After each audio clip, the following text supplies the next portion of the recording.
வணக்கம். இந்த உசலம்பட்டியில மலையாண்டி தியேட்டர்ல கொம்புசிய படம் பார்க்க நானும் சார் வந்திருந்தோம். மக்கள் பயங்கரமான வரவேற்பு கொடுத்தாங்க. ரொம்ப ரொம்ப நன்றி. படத்தை நல்லா என்ஜாய் பண்ணி பார்க்குறாங்க. அதை பார்க்கும்போது ரொம்ப சந்தோஷமா இருக்கு.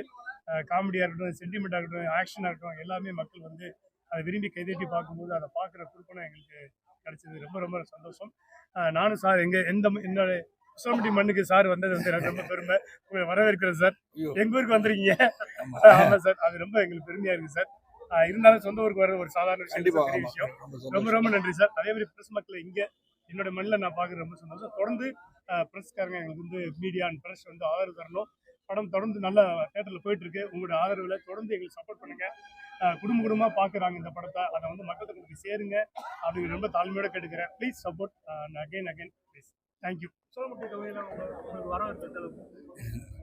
வரவேற்பு ரொம்ப சிறப்பாக இருக்குது. அது இவங்களுடைய சொந்த மண். இங்கே இருக்க எல்லாமே தமிழகமே நம்ம சொந்த மண்ணு தான். ஆனால் இங்கே வரும்போது ஒரு முக்கியத்துவம் என்னென்னா, இங்கே பொன்ராம் இருக்கிற ஊர், அது இந்த இயக்குனர் இருக்கிற ஊர், இந்த படத்துக்காக வந்திருக்கனால அதை பற்றி பேசும்போது பொன்ராமுடைய இயக்கத்தில் நடிப்பது எனக்கு பெருமையாக இருந்தது. தொடர்ந்து உங்கள் கடுமையான முயற்சி எடுத்து இந்த படத்தை வெற்றி படமாக உருவாக்க வேண்டும் என்று பல நல்ல கருத்துக்களை சொன்ன படம். இது மக்கள் பார்த்து ரசிக்கிற போது பத்திரிகை நீங்கள் ஊடகங்களும் நீங்களும் இதை எடுத்துக்கொண்டு போயிட்டு இதில் சில கருத்துக்கள் மாறுபட்ட கருத்து இருந்தாலும் அதுக்கு நியாயத்தை கடைசியில் கற்பித்திருக்கிறார் என்பதை நான் சுட்டிக்காட்ட விரும்புகிறேன். அந்த நியாயத்தை பார்க்கணும். அந்த நியாயத்தை பார்த்து பல படங்கள் வந்திருக்கு. புஷ்பா 1, புஷ்பா 2லாம் செம்பரம் கடத்தெல்லாம் பெரிய லெவலில் கலெக்ஷன் ஆயிருக்கு. இங்கே எது தவறு, அதுக்கு என்ன தண்டனை என்பதையும் அழகாக சித்தரித்து நடந்தவைகளை அதை மிகைப்படுத்தாமல் நடந்தது இது மாதிரி இருந்தது, அது அழிக்கப்பட்டு விட்டது என்பதெல்லாம் சொல்லியிருப்பது ரொம்ப சிறந்த கருத்தாக நான் பார்க்குறேன். அதில் என் மூலியமா கருத்தை சொல்லணும்னு நினைச்சது ரொம்ப சந்தோஷம். ஏன்னா நான் காஞ்சனா நடிக்கும் போது திருநங்கைகளுடைய பிரச்சனைகளை எடுத்து சொல்வதற்கு லாரன்ஸை கேட்கும் போது, ஆனால் நீங்கள் சொன்னால் நல்லா இருக்கும், அது மக்கள் விழிப்பாக கேட்பாங்க அப்படின்ற மாதிரியும், டூட் படத்தில் ஆனர் கில்லிங், அதாவது ஜாதி கொலைகள் நடக்கக்கூடாது அப்படின்னு சொல்றதுக்கு என்னை மையப்படுத்தி நான் வருத்தம் தெரிவித்து ஜெயிலுக்கு போற மாதிரி ஒரு காட்சி இருந்தது. நம்ம சொல்லும் போது ஒரு மக்கள் எதுக்காக சொல்றாங்க உன்னிப்பா கவனிப்பாங்கட்டு அதே மாதிரி இந்த படத்தை ஒரு கருத்து வச்சிருக்காரு.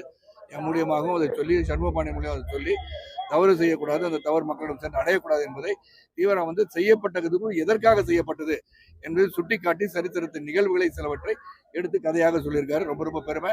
அது இங்க பார்க்கும்போது தியேட்டர்ல இருந்த அவருடைய வரவேற்பு நல்லா இருந்தது. இங்க கூட நடிச்சவங்க எல்லாம் சிறு கேரக்டர் நடிச்சவங்களாம் இங்க பார்க்கும்போது சந்தோஷமா இருக்கு. சாமியார் அங்க இருக்காரு. நம்ம எல்லாருமே சந்தோஷமா இருக்கு. எல்லாரையும் பார்க்கறது சந்தோஷம், உங்களை பார்த்தது சந்தோஷம். ரொம்ப நன்றி. அது அடுத்த இது கலை உலகத்தை பத்தி பேசிக் கொண்டிருக்கின்றேன். 5ஆம் தேதி ராஜபாளையத்துக்கு வரேன். மிகப்பெரிய பொதுக்கூட்டத்தை பேச இருக்கின்றேன். அங்கே எல்லா கருத்துக்களையும் ஒட்டுமொத்தமாக இங்கு தரலாம் என்று இருக்கிறேன். ஆகவே தொடர்ந்து இந்த கருத்துக்களை கூறி சந்தித்து சொல்வது பதிலாக ஒரே முறையாக சிறப்பாக சொல்ல நினைக்கிறேன்.